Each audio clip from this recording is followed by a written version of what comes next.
And again, it clears all its things, and it's just that the screen's not nearly as bright as it should be. I've put a trace on it, and the issue that I have is the actual trace is not as bright as what it could be. If I go to display, it shows that well, that's not it. Hold on, I don't have my glasses on. Display, that if we go to intensity, that we're at 100%, and if we go to here, the text is on dim but the vector is on bright, but yet when I have a trace, it's just not there. I mean, it's there, but it's not nearly as bright as it should be. So I want to adjust it. So what we're going to do is we're going to throw a trace on it, and we're going to turn it up and make our adjustments. I'll be right back. Okay, so what I have here is a simple sine wave, 10 volts at 0.01 megahertz. It's a simple sine wave, and it looks good there. The problem is when I go and I try to do some advanced waves, it seems to be a little light, and again, I'm cranked all the way up. So let me now focus in on the adjustment pods and see if we can make an adjustment, make it any better. Okay, again, I'm using the adjustments, but I'm also using precision tools that are grounded. Make sure that everything you do here is grounded, because you're looking at very high voltage when dealing with the monitor. So I'm going to go and start making the adjustment and see if we can make a difference. First off, I'm going to control the brightness. Let me zoom in on that. Okay, according to the service manual, this pod right here is the brightness. This one happens to be the contrast. So I'll make an adjustment to the brightness first and see what it does, and then I'll make an adjustment to the contrast. Okay, we're looking at that sine wave, and I'm going to go in and adjust the brightness aspect of the pot.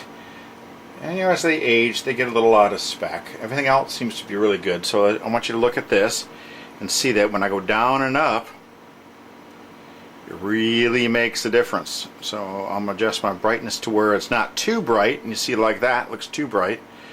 I'm going to bring it right down to where I think it's good, and then I'm going to adjust the contrast here, if I get my screwdriver on it. So the contrast seems to be way down. So there's my contrast, and I think that's the one that, we're at dead zero. So I'm going to bring that up. So what I'm going to do now is I'm going to bring up the trace that I was having an issue with, and we'll go into display here, and intensity, and we could probably turn that down to dim,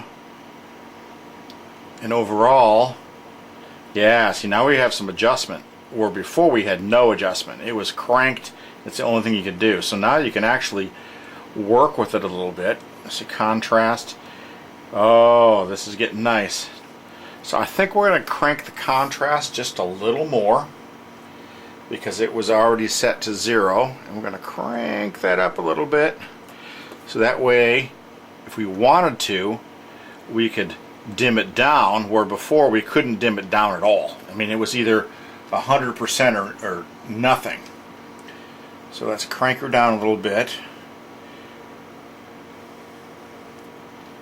Oh, that's looking good. So then we go to overall, we can crank it up nice and bright. And these are on dim, so if I go bright, we're even brighter. And if I go here, the vector, we're even brighter. That's what we want. We never had that adjustment before. So let me go ahead and hook up the sine wave that I was working on. There may be a little music involved. I'll see if I can turn it down, and we'll see if and how that looks. Okay, so what I'm going to do, I'm going to hook up the oscilloscope via some wires here to my laptop, and do a combined XY output so I can see the waveform. We'll do a couple of these tests and see how well it works. So again, we're hooking my output of my stereo, my laptop, here via the cables to both channel 1 and channel 2. So at that point we hope to have some kind of graph coming up here that looks pretty decent, a little bit brighter, and if not, we'll make some more adjustments. We'll be right back. Okay, as I said, I've hooked up my channel 1 and channel 2. And we've hooked them up to my laptop here via a RCA, or not an RCA, but a regular headphone jack. Get my mouse out of the way. Right here.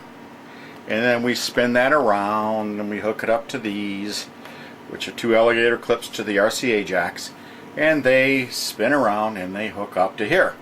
So what we're trying to do is get a higher contrast display on here by adjusting the pots. So we went ahead and adjusted the pots so it looks a bit better. So what we're going to do is widen this up a little bit. We're going to go ahead and set the display on the TDS320.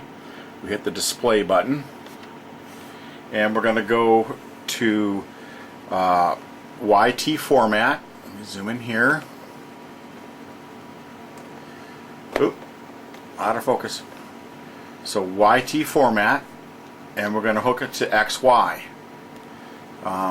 instead of YT. Instead of voltage over time, we're going to do that the X and Y channel, one's horizontal and one's vertical, because we want to have a display that looks more look, I can't even pronounce the name, so you know what I'm talking about. So we're going to go XY or XY. We're going to hit clear menu, zoom out here, and we're going to go ahead and start some funky music, and hopefully we'll see something better. I'm hoping this comes through. It looks good on the monitor, so we'll be right back. Okay, so I've made my adjustments on the pot, and now we can see that I have an actual form here. This was so light before you couldn't see it. I don't know if it comes in very well on the camera, but if I went to my display options, my intensity now is overall 94. I can actually have some adjustment to it where I can crank it down or crank it up. Before I had nothing. In my text and gradient, I can light or dark, which is nice. My waveform, I can crank it up bright or dim, which I never had before. And the contrast at 100% was all the way up. So now we can crank it down. I don't know if you can see that or not, but it's definitely better than what it was. Again, this is much better than it was, and it's very simple to follow the manual that you can download for the TDS320 Tektronix. Everything else spec'd out on this, I think it's very good, and we'll zoom in and do a little music here. And you can see, let's go ahead and shut off the display. And now we got some kind of display, which we didn't have before, which is very nice. I feel very confident that we've achieved what we wanted to do. The pots aren't all the way up, which is good. We still have some adjustment. Again, this is not a new unit. I'm going to just crank them up or down here. I think that we've achieved what we wanted to do, and everything looks good. So this is my very first video on how to in electronics, but I want to very much continue this, so please subscribe and like, and we'll